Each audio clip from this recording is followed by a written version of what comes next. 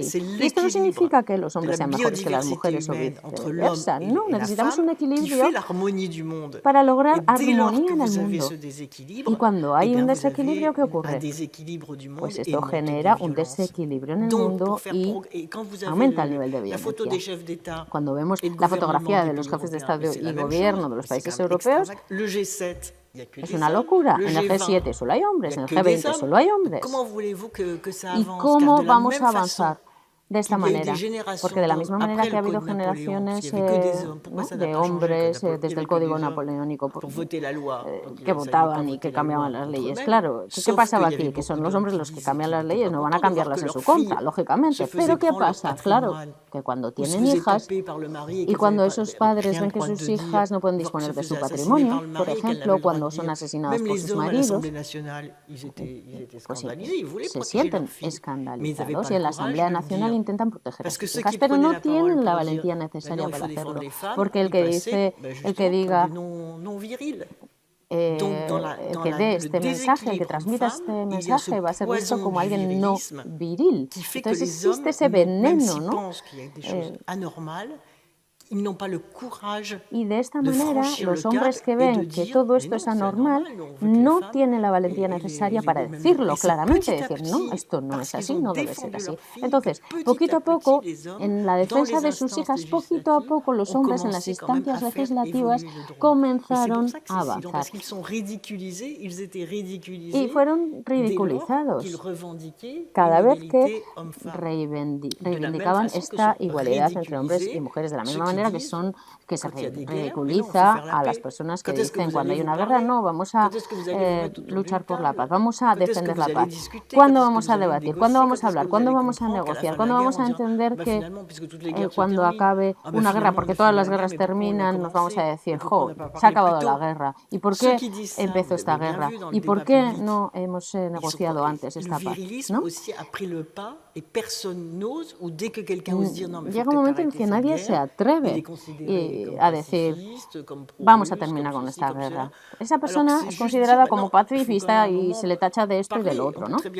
Bueno, pues de la misma manera, los hombres que defienden a las mujeres pues son ridiculizados. Cuando se habla, ¿no?, de vamos a mejorar las cosas en un país que está oprimido, en el que hay guerra, etcétera, ¿no?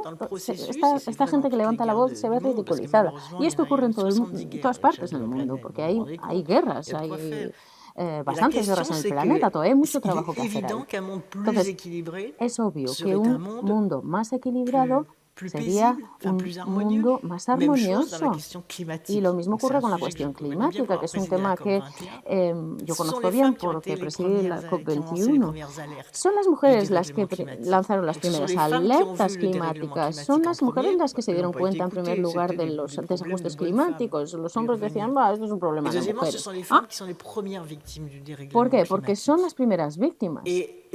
Las mujeres son las primeras víctimas de estos desajustes climáticos. Si hubiera paridad a nivel de poder político, no se hubiera producido esta situación respecto a la naturaleza. Y como Teresa ha dicho, yo en mi libro explico, y hablo de ecofeminismo, no he utilizado, yo personalmente no he utilizado este término, pero sí que he vivido este paralelismo entre la violencia contra las mujeres y contra la naturaleza. Además, la terminología es la misma. Hablamos de depredadores, hablamos de la naturaleza mancillada y también hablamos de mujeres mancilladas, violadas, por agresiones sexuales, etc. Por lo tanto, la terminología es muy similar. El vocabulario que utilizamos es el mismo y el proceso mental también es el mismo. ¿Por qué lanzaron las primeras alertas las mujeres? Bueno, pues son las mujeres africanas en concreto las que alertaron en primer lugar de los problemas climáticos que están produciendo. ¿Por qué? Porque son las mujeres africanas las que tienen que ir a por leña y a por agua potable. Tienen que desplazarse y poquito a poco se van dando cuenta de que tienen que ir cada vez más lejos. Al principio tienen que ir 1 kilómetro, luego 4, luego 15. Y claro, poco a poco empiezan a hablar en las instancias internacionales que esto es así. En Río, por ejemplo, hubo mujeres que tomaron la palabra y en la sala puedo decir que hubo un gran murmullo, casi no se les escuchaba a estas mujeres, pero estas mujeres nos decían, tenemos que hacer algo rápido, porque estamos viendo que están ocurriendo cosas. Entonces, hubo una alerta ahí temprana. Y en la actualidad vemos que en el Acuerdo de París sobre el clima, en el que yo participé, la dimensión de las mujeres se inscribe por primera vez en un tratado internacional, en un acuerdo internacional. Y se indica que hay que utilizar, hay que aprovechar el conocimiento de las mujeres. Hay que analizar el efecto que tienen los problemas climáticos en la vida de las mujeres. Entonces, cuando hay catástrofes climáticas como huracanes, etcétera, observamos que las mujeres sufren mucho más, son más víctimas que los hombres, si se puede decir así. ¿Por qué? Pues porque son ellas las que ayudan a los mayores, a los niños, porque corren menos. Y porque cuando hay una inundación hay que subirse a un árbol y a las mujeres les cuesta más. Y imaginaos, hubo una gran reunión en la COP21 con mujeres para hablar de estos temas y las mujeres de los países insulares que quedan sumergidos durante las catástrofes climáticas como huracanes o inundaciones nos decían, queremos aprender a nadar, queremos aprender a subirnos a los árboles. Eran demandas básicas de estas mujeres. Es muy curioso. Ya he mencionado algunos de los puntos que tenía aquí anotados. He hablado del código napoleónico.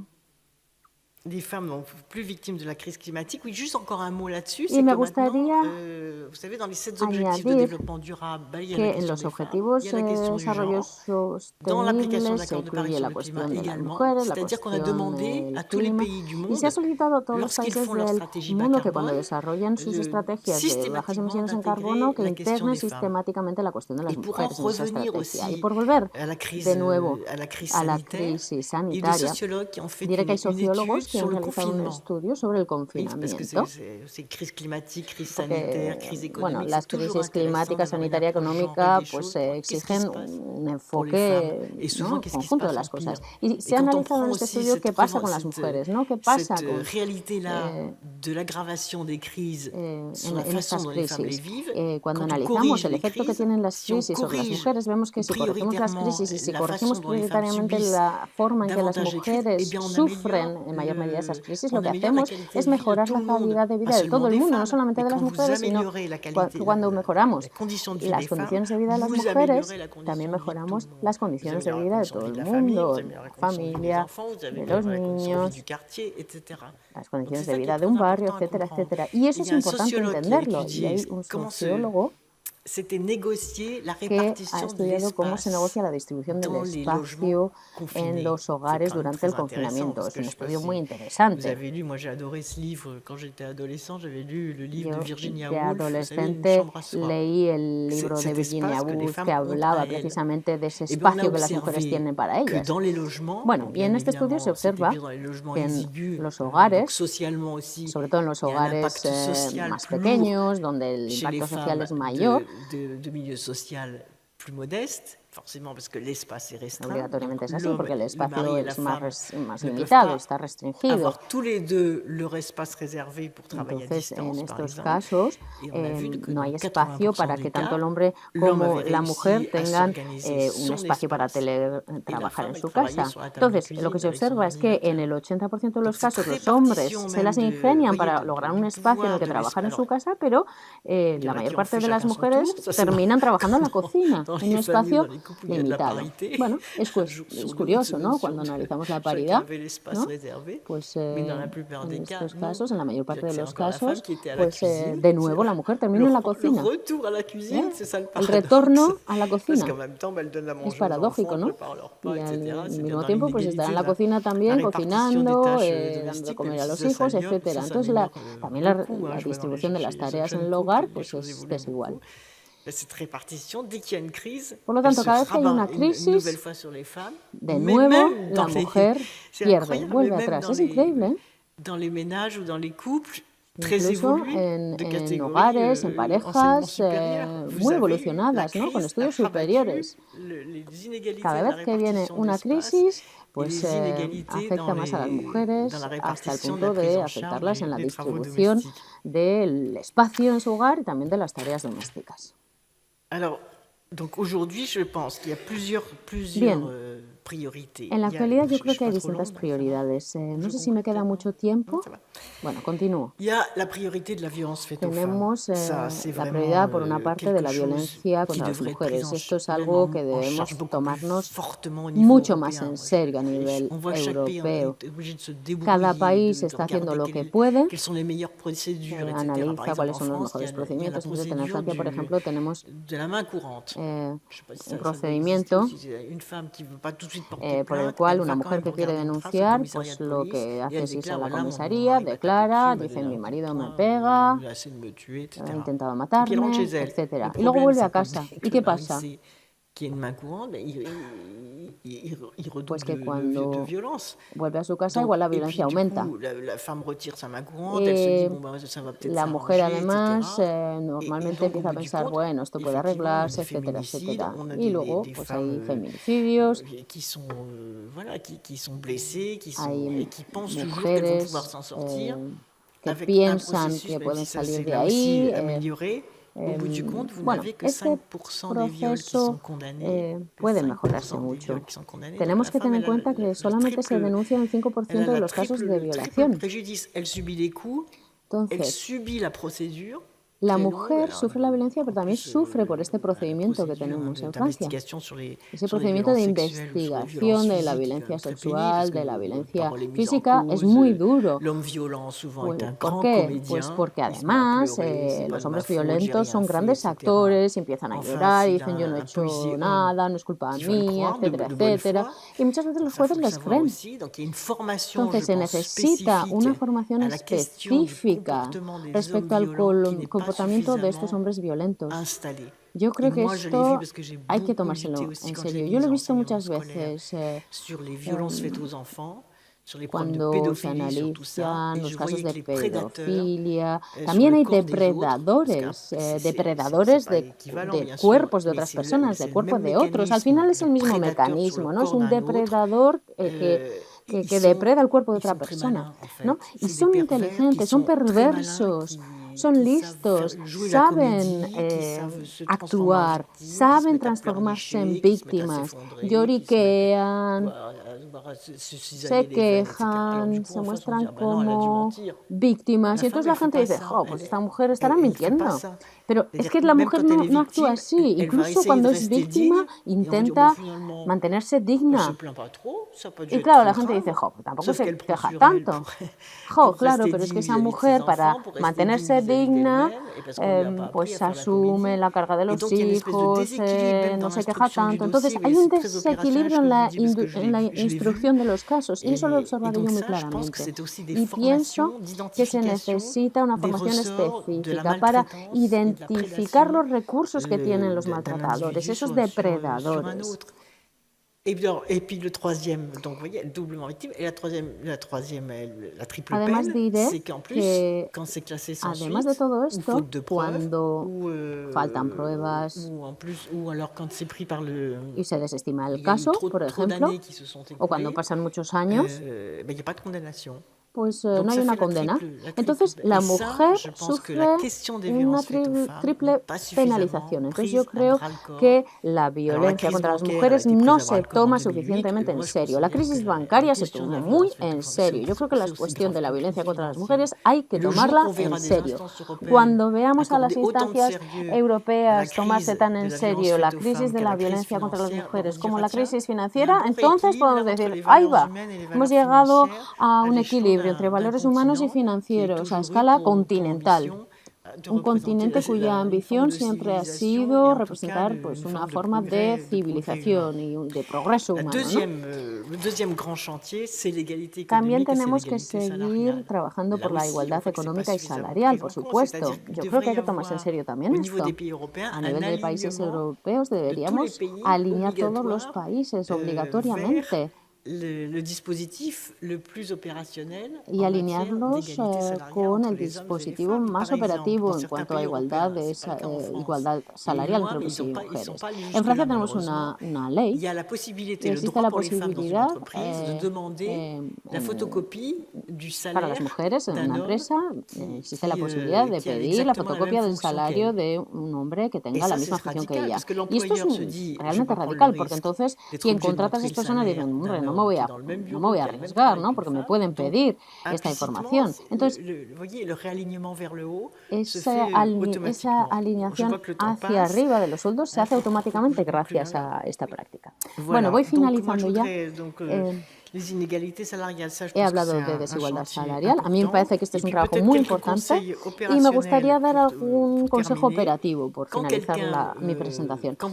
Cuando penséis que estáis en situación inferior respecto a un hombre, algo que podéis decir a vuestros hijos y a vuestras hijas, porque yo creo que todo se basa en la educación, porque a través de la educación vamos formando nuestra visión del mundo, ¿no? Y entonces a los chicos y chicas podemos decirles, somos diferentes pero somos iguales.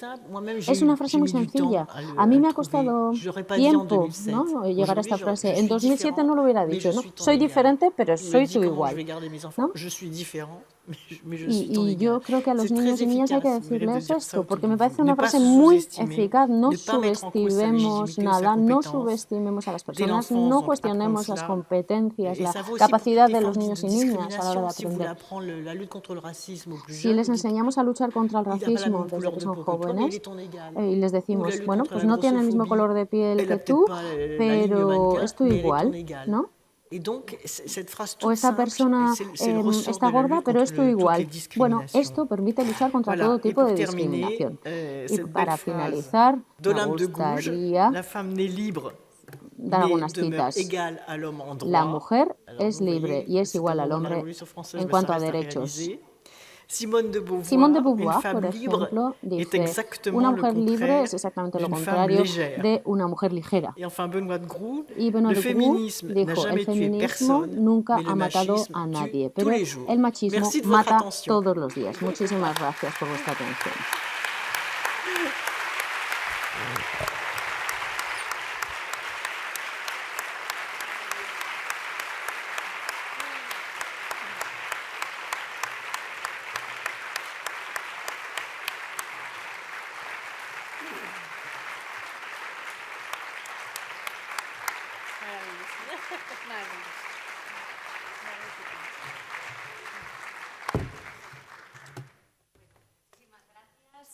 Eskerrik asko, La Espada eta Royal Andreak, muchísimas gracias.